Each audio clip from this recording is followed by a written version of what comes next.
Blog Talk Radio.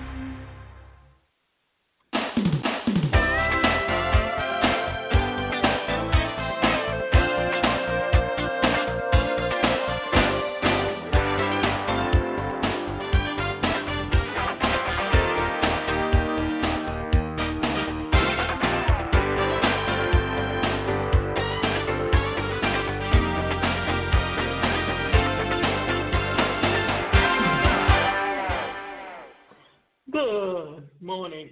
I'm your host, Davida Shinsky, and you're listening to Live Without Limits. Today we're going to talk about how to come up with startup business ideas with the digital age. And today we're living in what's known as the digital age, which means that it's the information overload way of doing things.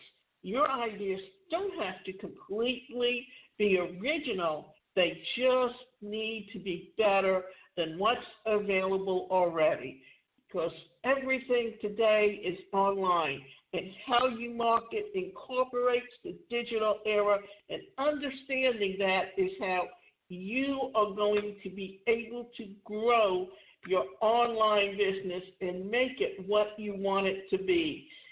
There are so many ways to look at the digital era, but you need to look at it as a way of building your business online, because technology influences how we do business today.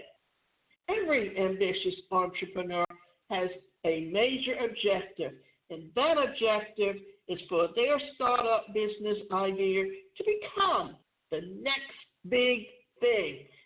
It may be hard to imagine, but Steve Jobs and Mark Zuckerberg were once in the same position as most business owners today. So, coming up with an idea for your startup business should be approached with the same dedication as every other job-related task. The idea probably won't come to you in the middle of the night, or even standing in the grocery line at the supermarket. Although it's a nice sentiment, the idea generation takes organization, research, and planning. So here's how to get started. And remember, this is something that I have come across as many questions on Quora about digital marketing, and is it dead, or how to take and build a digital agency. So understanding why it's so important. Remember, just like the industrial age died, and before the digital age, technology influences and causes changes, and it's constantly, rapidly moving forward at a rapid rate. So where is the best startup ideas come from? One of the strengths of technology is the digital era is focused on simplifying your life. The internet takes center stage at helping customers meet their needs, whether big or small. It can also be our biggest source of inspiration. Start by reading about successful startup business ideas. Many entrepreneurs share their stories, offering tactical advice that startups can take in their own idea generation. Take note what has worked and what hasn't. And before I actually get into that, what I'm going to do is talk about how industries across the board has changed. And what I'm going to do is really talk about the professional speaking industry, because that and being a trainer is exactly where my strengths are. And I can remember when I first went to Toastmasters and started with the National Speakers Association, that these speakers were keynote speakers, and they were represented or became distributors with companies like Performax or Personal Dynamics Institute, where they actually use these products to put on seminars. And they went to work with these training companies that they would have to go interview with and stand in front and actually give a presentation. And if they were hired, they were initially told they would work 10 days out of a month, but it usually turned out to be 15 or 20. And what that meant is that you were really on the road because you did one day stands in each city, so that what would happen is, and on Sunday night, you would fly into the first city, then you would have to be up at 7 in the morning to make sure, or be in the room at 7 in the morning to make sure that you had your microphone working right, that you had all of your books and materials there lined up and set up at the back of the room, and you had to make sure that your equipment was working right. After the 8-hour class, then you had to break the room down in that whatever materials were left over, you had to see that they were packed up and shipped back to the company. Then, when all of that was done, you got in your car and you traveled to the next city. And then after Friday evening and spending from 7 in the morning and sometimes to 10 or 11 o'clock at night getting to your next destination, then you flew home. And you would do this every week, except maybe 1 week out of the year, or possibly even 2 weeks if you were lucky. But here's the kicker. You were guaranteed only $250 per day. Then you had to be very good at standing at the front of the room and selling whatever was at the back of the room, because you made a percentage off of the total sales. So if you wanted to make $500 a day, you had to sell enough audio programs and books, whatever, from the front of the room to get people to purchase them, because if they purchased a minimum of anywhere from $250 to $500 worth of product, then it would be easy to make $500 a day. And if you figured that $500 a day for 5 days, that came out to $2,500 per week. But you really, when you look down at all the hours you put in, because if you figure that you're spending from 7 in the morning to anywhere till 9, 10 o'clock at night, going from getting your presentation done or setting it up, doing the actual presentation, and then traveling to the next city, you put all that time in and you broke it down, you were probably not making more than $10 or $15 per hour. So it was really a grueling job to do. But today, with technology and certain platforms like Zoom or Screenomatic, then you can actually create your own programs from home, upload them to YouTube, or set up or register with companies like Udemy or Skillshare, where you had your product up there and it was passive income, because once it was up there and it's digitalized, then when someone listened to your product or was willing to take your course and pay for it, then you got actually passive income. And if you take and set up a membership site where you can actually put all your audios, all your videos, and sell them as a membership, then you're getting paid monthly for people to come back and keep listening to your programs. And I can tell you that there are people who really don't have much more than a high school education that have figured out how to do this business. It actually charged $2,500 for packages of courses that can easily make $100,000 a year or more, and also set up affiliate programs where the members who are actually on their sites can help promote it and help them sell their products and earn even more money. The best ideas come from identifying problems. For Steve Jobs and Steve Wozniak, the problem was an expensive computer.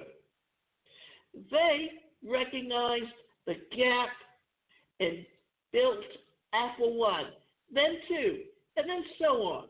For entrepreneurs today, brainstorming is a targeted exercise that takes as much creativity as it does concept. And the thing you need to do is focus on the trends in the areas that you're interested in. As a potential startup business owner, you have likely developed a niche based on prior experience, future potential, or both. Take the time to learn the ins and outs of that particular niche so that you develop your passion. This is the biggest thing that a lot of people don't understand. And I've seen questions on Quora where they'll ask, what's the highest paid affiliate? Well, it can be the highest paid affiliate, but if it's something that you're not even interested in or have no interest whatsoever in marketing, then even if you become an affiliate with that company, it doesn't mean you're going to make money. But if it is something that you truly, truly already have an interest in to begin with, then it doesn't matter. Even if it's the lowest paid commission, you can earn a lot of money because you're there and you're really talking to people about it and you really get excited about it. When you get excited about it, that's what sells your product to begin with. So understanding all of that can help you determine what it is that you truly enjoy doing and really want to be selling. This is why you need to focus on the trends in the areas that you're interested in. As a potential startup business owner, you have likely developed a niche based on prior experience, future potential, or both. Take the time to learn the ins and outs of that particular niche so that you can develop your passion. Flesh out your network. Think about the last time that you were in a collaborative lead generating meeting. If everyone came to the table prepared with ideas, you'd likely walk away with at least one visible opportunity. Go to as many business networking events as you can. The more you talk to like-minded entrepreneurs, the more likely you are to hear about their pain points. That's also a strong likelihood that you could find a potential partner to take on the startup business idea adventure. Now, let's flesh this out. When you're at networking events and you're talking to people and you find their pain points and you have something that can solve their problem and help take away their pain, then that's where you know you have something that you can really sell. And you know what? That once their pain has been taken away, they become your testimonials for your product. And that's how you recognize and understand just how you have the potential to make millions of dollars. Because and remember this, everything you do today is not just lead generating, it's also building a relationship with those customers because you want them to become your repeat customers. It's not about always getting new business as much as taking something you already have and repurposing it and creating more courses out of it, more detailed courses, and that way you are able to get them to become your customers even faster. How to ask yourself the right questions. Sometimes launching a startup business idea involves taking a risk, but there are questions you can ask to prepare and see if your idea has what it takes to get some traction. What is your skill set? Are you good at sales and marketing? Do you have strong writing skills? If so, you may consider starting a side hustle by consulting with other startups on their marketing efforts. Think about pairing up with other compatible entrepreneurs. Also consider starting a blog or developing a website to market your skills. This is where we truly need to understand how the skills we have can always be outsourced. There are freelance sites that you can go on where you can promote what you do. You can even go on Fiverr. The idea is to understand how to become your own agency and how to market yourself to others who need your skills. What's missing out there? Whether it's in your personal life or professional, this is one of the most important considerations focused for a new idea. While you may think that an idea has great potential, does anyone need it? Think about the gaps that you see in your life. If you have experience working in certain fields, what tool or service would have made your life easier? When you understand that gap and how to fill it, then you are creating a business for yourself. What service can a small company offer over a large competitor? Small business owners have a lot of success in forming relationships with their clients. The personal touch can make a big difference, especially when you're working in your local community. If you're thinking about working for events, that face-to-face contact is crucial. Think about the questions that investors might ask you. If your startup business idea gets to that level, what sets your idea apart? Do you have a plan for growth? What kind of help are you looking for? Thinking this through early on can help you determine if your idea has potential.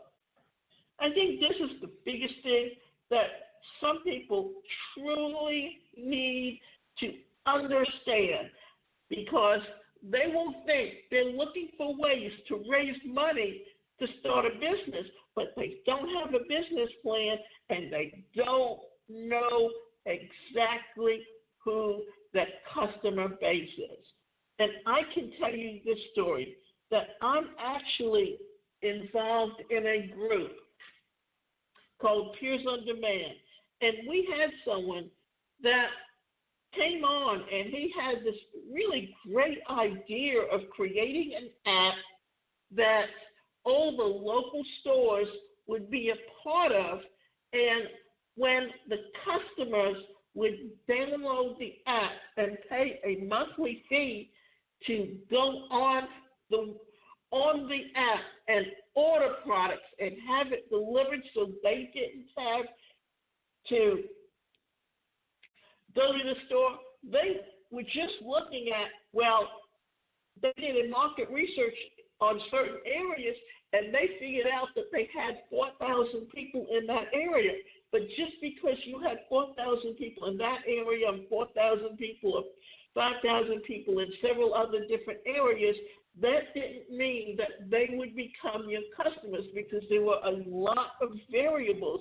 So you really need to be able to niche it down to figure out who your target market really is, because once you've done that, then you have a way of knowing exactly who your customer is and how you can build that business.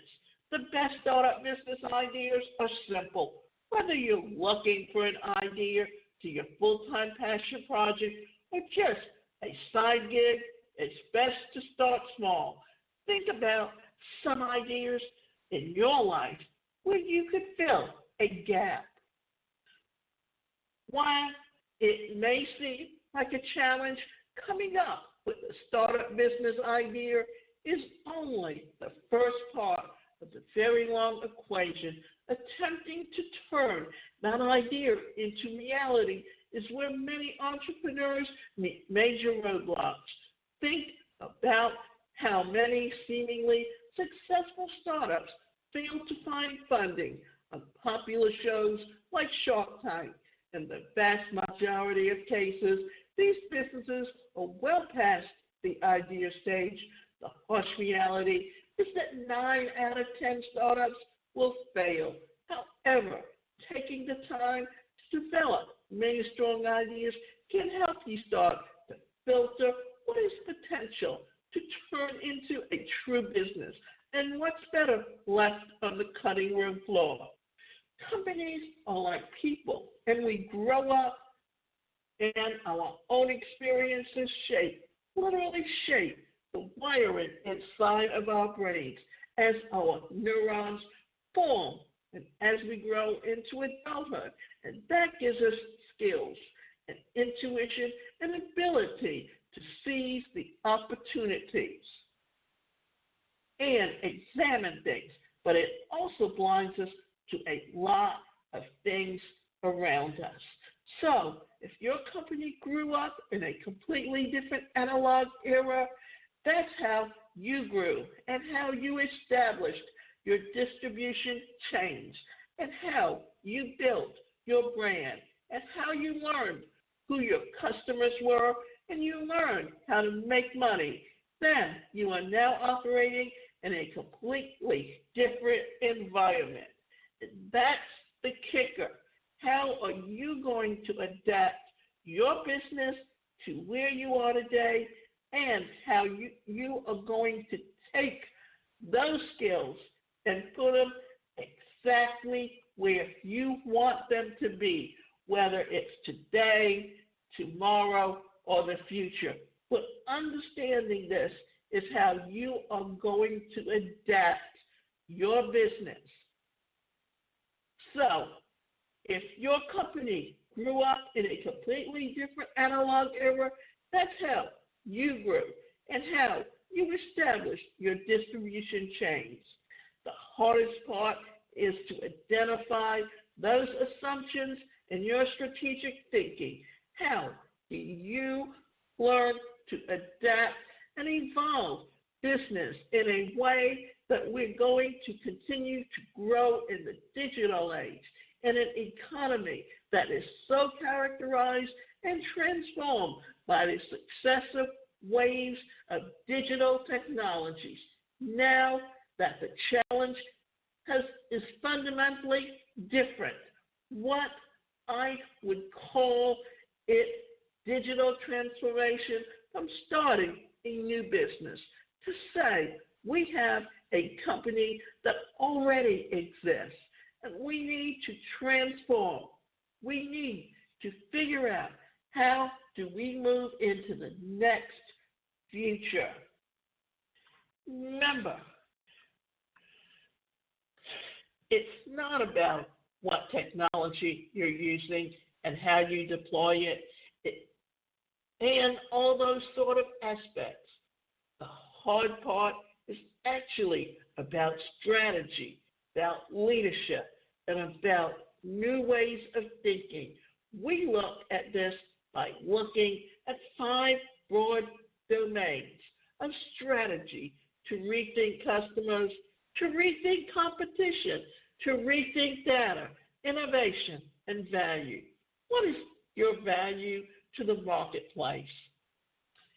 If you can use these as a way to understand how the strategy rulebook for every business is changing in the digital era and what we're playing by rules we don't even realize we've learned.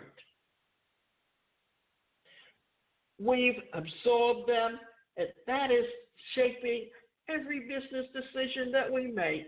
If we can learn to step back and relearn some of that thinking, any business can start to identify opportunities for growth and new value creation that are going to move them beyond what they've done in the past and lead them into the next stage of digital growth.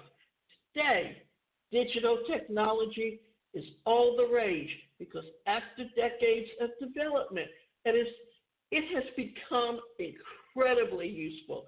Still, if you look closely, you can already see the contours of its inevitable descent into the mundane. We need to start preparing for a new era of innovation in which different technologies such as geometrics, material science, and robotics rise to the force. To understand what's happening, it helps to look at earlier technologies. The rise of electricity, for example, began in the early 1830s when Michael Faraday invented the electric dynamo and motor. Still, it wasn't until 50 years later that Edison opened his first power plant. And then 40 years after that during the 1920s, electricity began to have a measurable impact on productivity. Every technology follows a similar path of discovery, engineering, and transformation. In the case of electricity, Faraday uncovered new principles, but no one really knew how to make them useful. The first had to be understood well enough that people such as Edison, Westinghouse, and Tesla could figure out how to make things that people would be willing to buy. Our world has been thoroughly transformed by digital technology. It would be hard to explain to someone looking at the IBM mainframe back in the 1960s that someday similar machines would replace books and newspapers, give us recommendations on where to eat and directions for how to get there, and even talk to us. But today, these things become matters of everyday habit. And yet, today, there are several reasons to believe that the twilight of the digital era is upon us. Importantly, I'm not arguing about that we'll stop using digital technology. After all, we still use heavy industry. We just no longer refer to ourselves as being in the industrial age. So that as you can see, this is what we're talking about. And remember, you can go to my website, and that website is the #1 personalcareercoach.com, where you can sign up for both individual and group coaching. And we can sit down with you and help you put together a mission statement on how you are going to build your business and help you understand how to use the digital age and the digital products to build your business.